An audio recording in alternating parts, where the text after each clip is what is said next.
So tell us a little bit, how was your first contact with MST? How did you get to know MST? So I've been an activist all my life. Since 1970. I was a maid, and I was organized to march for a living wage, and we won. I fought to get 18-year-olds a right to vote, and so I was one of the first 18-year-olds to vote in the United States. And I was an anti-war activist. So that was my beginning, and I realized the violence of the structures I lived inside of very early, because I was a maid, and I saw how we were treated and seen. And I was a white maid, but I mostly worked with black maids, so I got to see the world through their eyes. I decided I was going to spend the rest of my life taking on the man, which was the language of that time. That's so empathy, huh? Empathy, you were empathic to those people, right? Yeah. And so I've been able to get into different struggles and work. Part of that was really understanding farm workers. I was taught by Cesar Chavez. I worked in Jerry Brown's administration and got to fight for the first ever farm labor bill that gave farm workers a few rights, not as many as they should have had, but it at least recognized them as workers that deserved rights. And so I learned about the MST in the 90s. And they came around to the United States, and as they always do, they have friends around the world, and learned about the school that they wanted to build in a place that had been devastated. I was on the board of Rainforest Action Network, and we worked to stop the devastation of the rainforests in Brazil. And it then took me into learning about the MST and what they were doing. And I heard about this school they were creating, the ENFF school. And that, yes, we live in a structure. It really touched me because we live in a structure that is violent. And they could articulate that, but not only articulate it, but understand that you needed to teach it. That we also live in a culture that almost blinds us to the world we live in. So we will become tools of that world instead of the change agents for that world. And so I was so impressed that here was a community that understood that we're indoctrinated, basically, and that we needed to be retaught. Not only that we live in a structure that's violent, but what are the practices to create peace and a peaceful community that is caring and sharing and has love at the core of it, instead of hate and violence and extraction and war, that, you know, is what I call the war economy. Mm-hmm. And you say something very interesting, and I've been telling Brazilians that most of the people, they just don't care about the poor.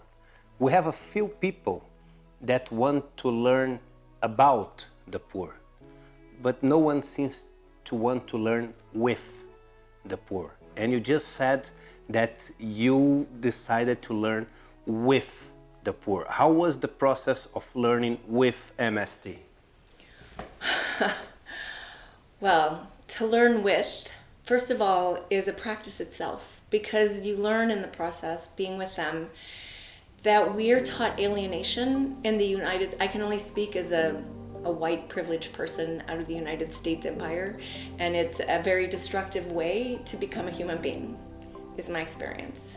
So then to be settled into a community that have the values that I felt were at the core of my need as a human being to be related to that, my need as someone who cared and loved, to have that reflected in the community I was learning with was nourishing at a level that's hard to describe. Because all of a sudden I felt home. Home in that place inside of myself that was like, oh yes, here I am. And we're not alienated from each other. No one's described as the other. Even with nothing, we lived in abundance. And there wasn't, there was only desire to love. There wasn't desire for something outside. There was just a desire for more of the love puddle. You know, what it is to wake up early in the morning and share, be part of creating or witnessing a mystica. And that practice of culture that is ingrained in each day, that how do we express in our bodies, with our creativity, with our voice, with our designs, what the structure of violence looks like? And then how do we transform that together into beauty? I mean, to practice that every morning is just like, wow, because it is a practice.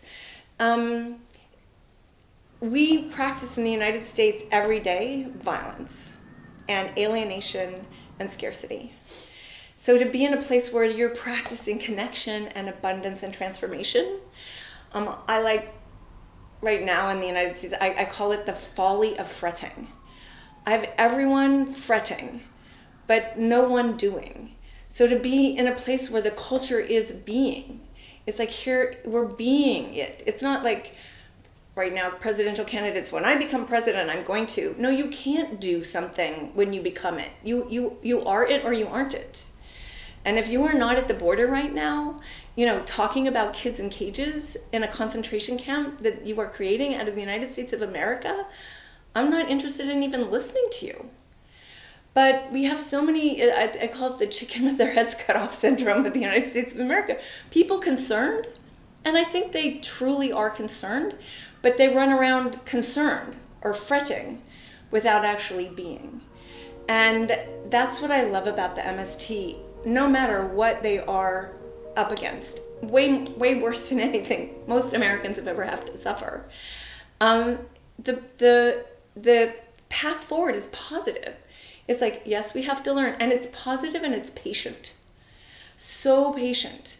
Another thing about what I call the war economy is that it creates this thing about time, which is crushing, which creates anxiety and it creates stress. But here you are with, you know, people that have nothing, that are, first of all, taking land that's doing nothing and offering to do something beautiful with it, that are then under violence. Oh, we're going to kill you because you want to be equal, you want to be loving, and you want to do something useful with the land that nourishes the community.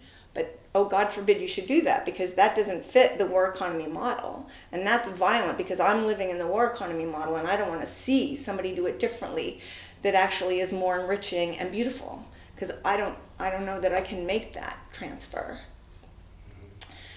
So even amidst violence hanging over their head, with a gentleness, with a patience, it's like, what is the next thing? You know, the MST looks so far forward. In the United States, they don't look past their nose and make bad decisions every day. There, it's not only looking forward 30 years about where do we want to go, but how do we want to get there isn't a prescription, it's a practice. So that it's iterated constantly. What did we learn? What did we learn? How do we how do we share that? How do we come together? How is it equal? How do we not leave anyone behind? How do we choose who goes to represent who's had the most information and make sure that they're, you know, a female and a male?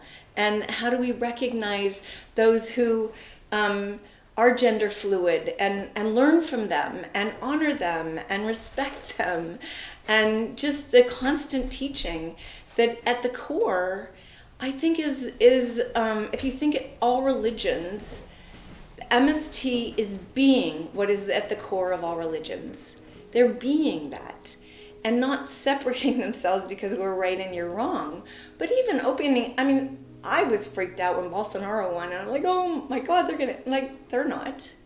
We have work to do. We love, you know, it is only to be here and doing the work. And I felt ashamed of my own anxiety for them because I realized, oh, I hadn't even learned that part. Because of course, you get up in the morning and you chop wood and carry water, and that's what it is to be alive and connected and create beauty. And so, you know, in understanding as an anti-war activist that the only way I was going to be able to affect ending war was to end the war economy The MST economy is the making of home from Greece, right? The making of home. The MST does that, and they do it as a peace economy. I say if there's a war economy, so what does the peace economy look like?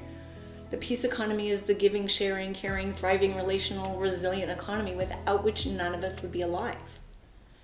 But we're attached to this war economy. We think this war economy is what keeps us alive, but instead it's killing us, our communities, and the planet. But how many people wake up in the morning and think that's life-giving? Too many. But that's the lack of education. So here I am in the United States of America, where the education is poor, so poor, it's impoverished. But there you are in an MST community where, you know, it's the wholeness. It's intellectual, it's spiritual, it's earth-based, it's relationship-based, it's iterative. You know, it's like, it's not that there is an answer, it's that we're constantly living the answer and learning from it. I mean, that's education. That's how you, I say as I look at the world, global inequality, global climate change, $1.4 billion of weapons sold each year. I call it the flood. So in every culture, you know, and in mythology, people had their flood. I call this our flood. So if you want to survive this flood, you build an ark. And that ark is a peace economy, a local peace economy. And that's what the MST have done, but they saw this long before I saw it. And even when I loved what they were doing, I didn't quite understand it, and I continue to learn with them. You know, when you go to the NFF and you have militant work, what is it to serve each other every day? We don't do that enough. What is it to literally have part of your day that I am serving another? That is me. That is my community. That is growing it. How many of us in Western privileged communities really serve each other? It was, you know, at Code Pink we work on cultivating a peace economy, and for Valentine's this year we were like, okay, what does that look like? Because one of the recognitions is the war economy is happening and people in your own community are at the horrible effects of it. So they said on Valentine's Day, we realize we walk past homeless people all day. We care, but we don't know what to do. So, okay, let's take 2 hours out of our day. What would it be to relate, to actually just be with, in the same way you say be with, you know, those militants at the MSC camp? One of the women, she said, oh, I realized I had walked by the same homeless person for like months. So I went up to her and I said, today's Valentine's Day. What can I do for you? What do you long for? She says, well, you know, this is the Hammer Museum right here. I walk by it every day, but I can never go in. It's actually free because I have my shopping cart full of things. Mm-hmm. I can't leave them. So this woman sat with her shopping cart for 2 hours while she got to go in the museum and came out shining. It's like the things that really bring peace in the world are the simplest, most nourishing things. That peace happens in circular motion. Generosity happens when you give back. But we live in in this system where it just takes, and we feel stressed, overwhelmed, like that we live in scarcity and alienation. And I have one question about MST. I mean, when I listen you talking about MST, when I listen Danny Glover, when I read David Harvey, when I read Noam Chomsky, when I read many other intellectuals in the world, they have such right knowledge of what is MST.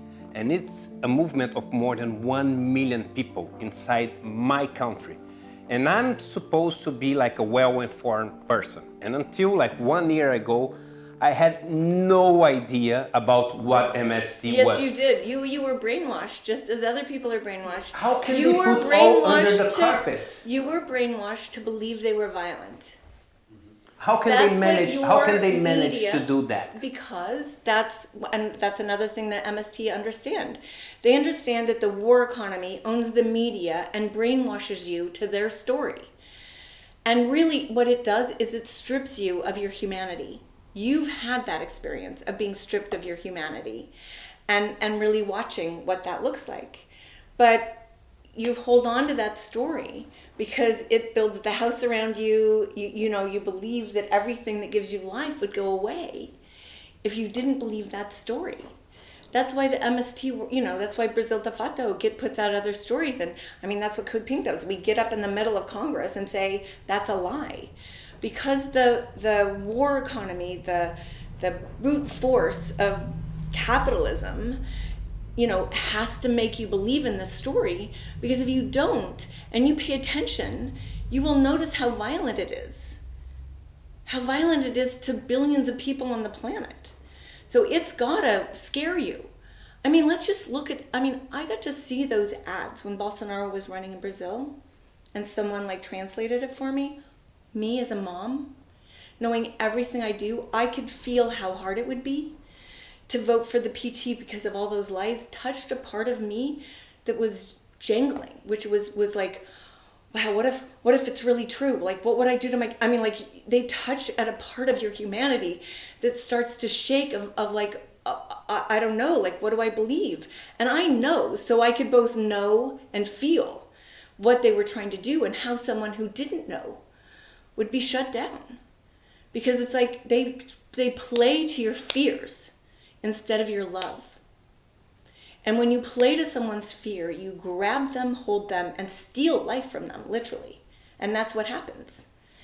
Because what the MST is doing is really creating the earth, the peace, the love, the space that our souls long for.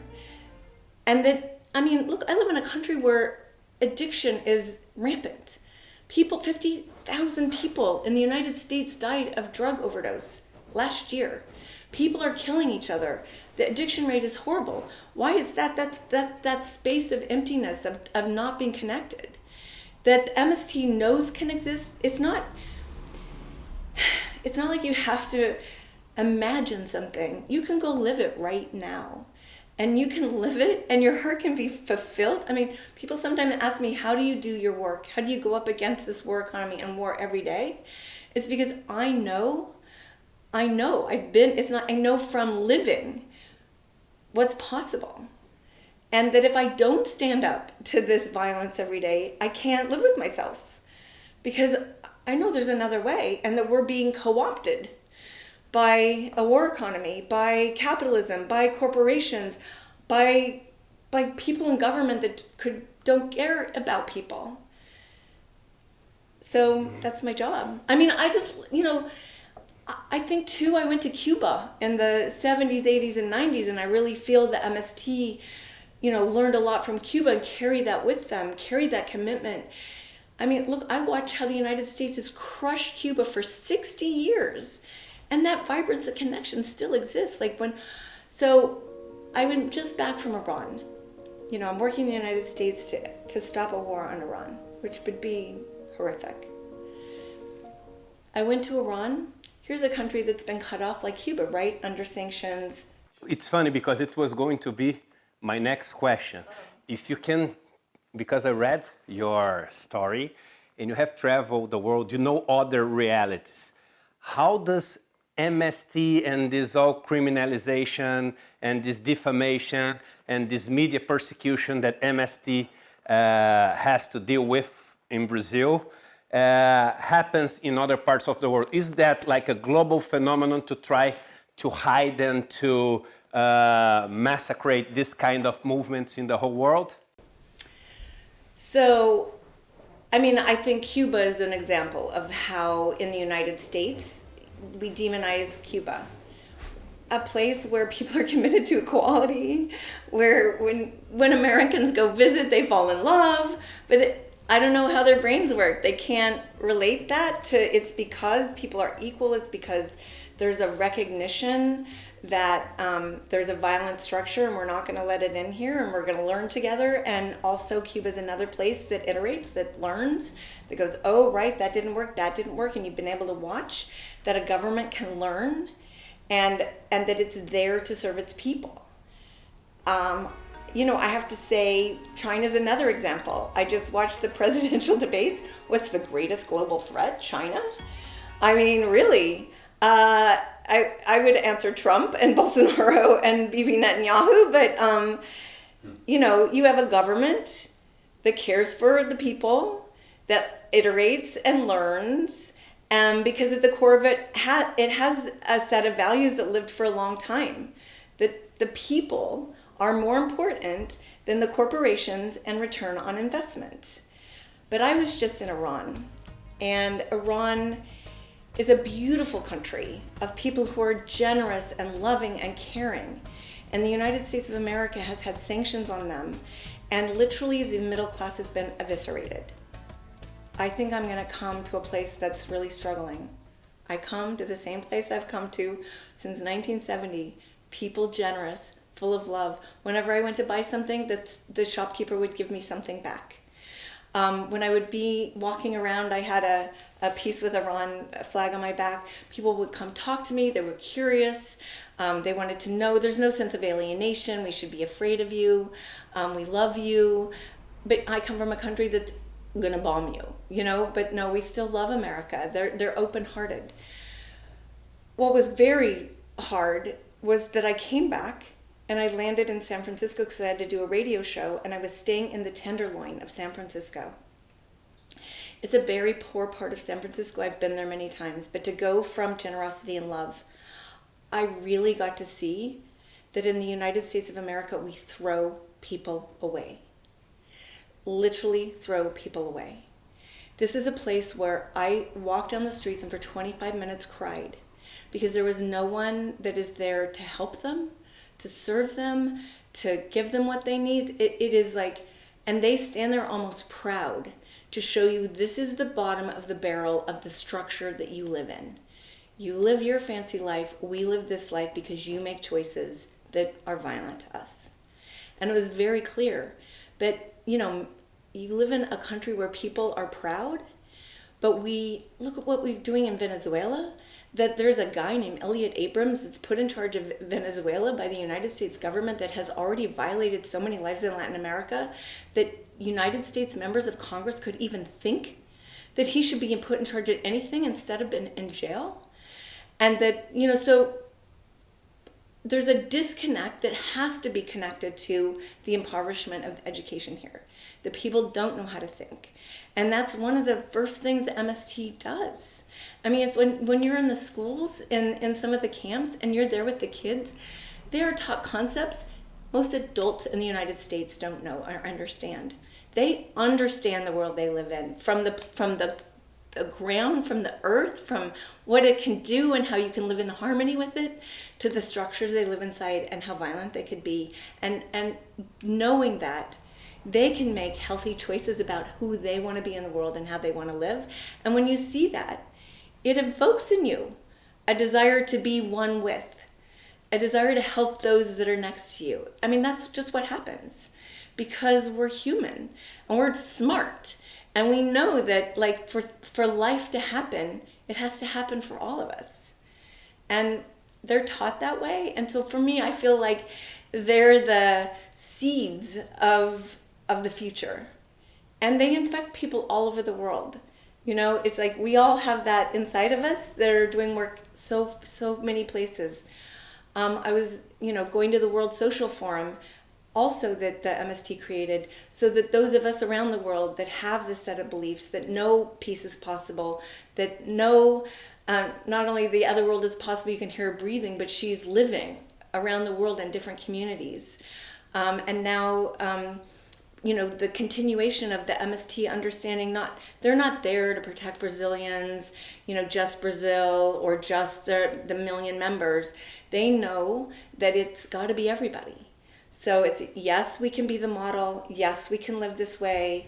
Yes, we can continue to affect our government, but there are militants in countries all over the world, sharing and giving and teaching and learning and inspiring.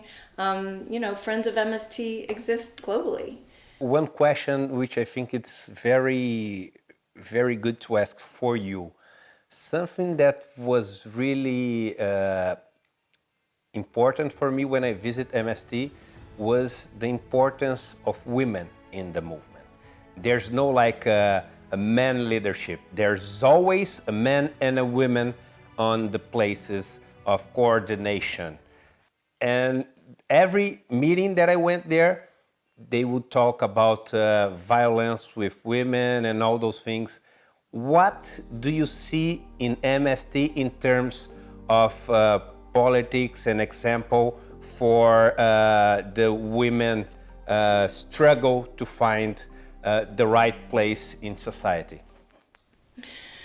This is a great question because it goes to my folly of fretting question. We want equality, but like, how do we get there? You just do it. And that's the MST model. Nobody does anything that there's not a man and a woman. No, there's not going to be a conference that everybody that comes doesn't send a man and a woman. Now, the interesting thing is I've got to watch that happen as we've worked on schools with the MST around the world.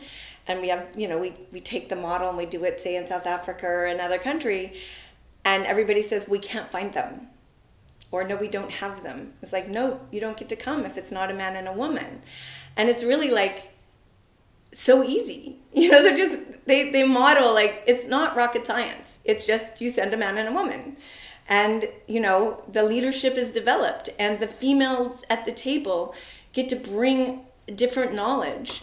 And that's why they're so rich. That's why it's such a rich space to be in, because you're literally being in equality. And not, and as a feminist, not in the bastardization of feminism that is in Western cultures, where it's like, how do women become at the top of a patriarchy?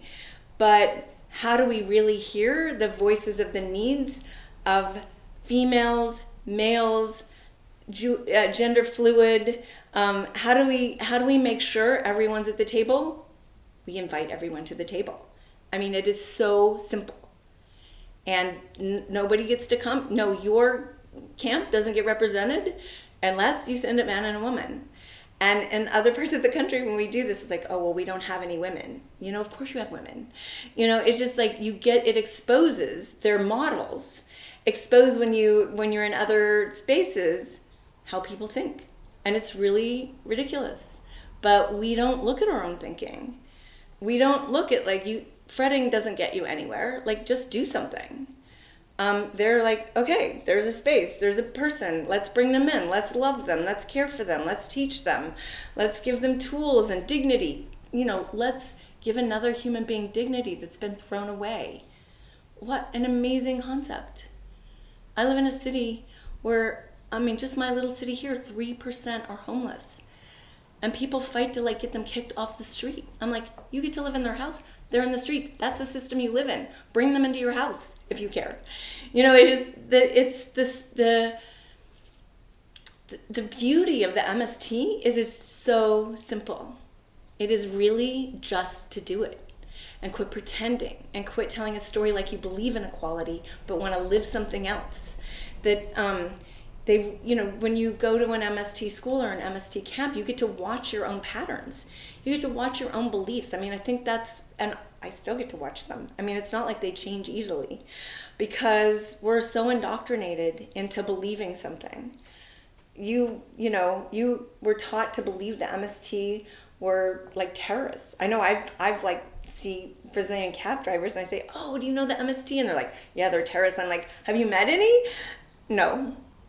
We're so easily convinced about an other and that they're out to get us and they're evil.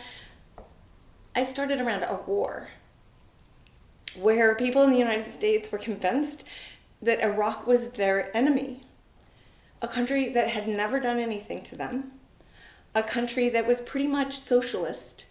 All that oil was given to the people. The people had free health care, free education as much as they wanted. Iraq was the most educated country in the world, more PhDs per capita than any country in the world.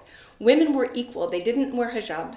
They ran the hospitals and businesses. And we, like the United States of America, right? Convinced they were the enemy. They had nothing to do with 9/11. They had no weapons of mass destruction. And we have literally destroyed a country. So I just want to say, you were convinced about terrorists. The United States was convinced around Iraq. They're right now trying to convince that Iran is our enemy. Iran has never been our enemy. Saudi Arabia, I would say, is our enemy, but they're our best friends. But they're trying to talk us into a war on Iran. I mean, I walked across the DMZ from North Korea to South Korea with 32 other women, the first time people had crossed from one side to the other, just 4 years ago. And we believed in peace between North Korea and South Korea. When I was walking across, I learned that it wasn't South Korea that kept it from happening. It was the United States of America that had kept that war happening, because we were the signer at the UN. And do you know that we kept families from seeing each other for 70 years? People are dead. Mothers didn't get to see their sons, sisters, their brothers. I mean, it's a reality that sometimes I can't even hold, like the fact that we kill Yemen children every day with our bombs. Both of those is just like, I can't hold them because I'll burst apart. Do you know that when Trump went to say that we should have peace with North Korea, people in the United States thought that was a bad idea? That's how indoctrinated our thinking is. When would peace ever be a bad idea? Does no one understand the violence of war? Especially here, because it doesn't happen here. But we should understand the violence of war, because how many of those mass shootings have been people that went to war? Or, how many wives get brutalized by their husbands because they come back from war and don't recover from PTSD? Or the fact that we have veterans walking our street, hundreds of thousands of them, that have gone and fought these wars and then been thrown away. So yes, those that hold the strings of the money and the media, they can tell you some pretty awful stories that disconnect you from yourself. What the MST does is connect you back to yourself. So it's even hard to do the question, because it deals with a lot of things that I connected when I was there. And one last question, Jodie. The word human comes from humus, and humus comes from soil. And I learned on the MST what it is to be human. And I now believe that the land helps a lot, like planting something, taking care of plants, that makes you human. Do you think that the cities, the urbanization, all those things make us less human, and this contact with the soil, with nature, seeing how things grow, seeing how life happens, makes them human? And that's one of the reasons why they're so dangerous to the leaders of the right ideology, because they make people back to be human. And when people are human, they care about each other. And if we care about each other, the whole system just falls apart. Do you think that? Of course, that's why Cuba's so dangerous. If the people in the United States got to see Cuba really works, then the whole system would fall apart. People wouldn't agree to participate and give all their time to rich getting richer. I mean, you give your time, you work so the rich can get richer and so they can destroy the planet. I mean, that's not hard to think that's a bad idea. So, yes, I do believe that the soil and human are definitely connected. So I'm going to tell you a couple stories. 30 years ago, there was a woman who was a guard at the prison up in San Francisco. And she realized that it had 8 acres of trash. She read a book and she learned how to be a permaculture farmer. And she taught all the prisoners how to farm the land. They cleaned it, they farmed it, and they got healed. They realized what it was to be human, what it was to connect, what it was to have patience, what it was to watch something grow and tend it and weed and care. And they got healthy. And then they wanted to come back in prison so that they could farm, so they'd get rearrested so they could come back. So she created a project that I sit on the board of still 30 years later, which is called the Garden Project. And so now they learn how, they come out, they get 2 years of education, and most of them work for the city in some way, taking care of the green of the city. I just met with one not so long ago for lunch, 24 years later. He's got kids, so much dignity, just wanted to brag about everything he was doing. He's now in a union, kind of one of the lead organizers. But they have a garden at their house that he owns, so proud to own his house. And they have a garden he's taught his kids.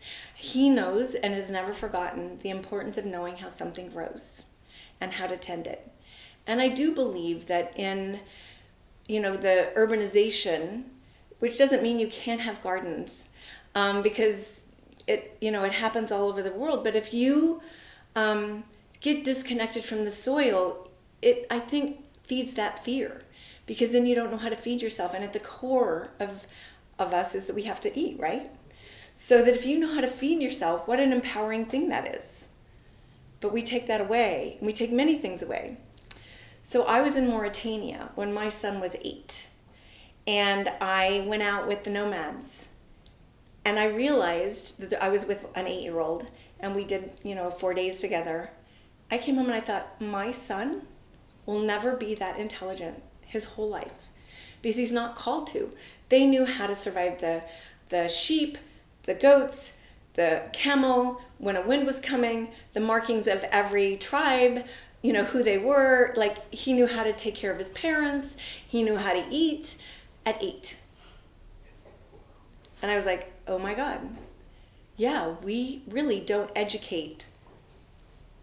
We're not educated. We have a lot of information and very little knowledge. Very little knowledge about how to live. So, the MST creates conditions conducive for life.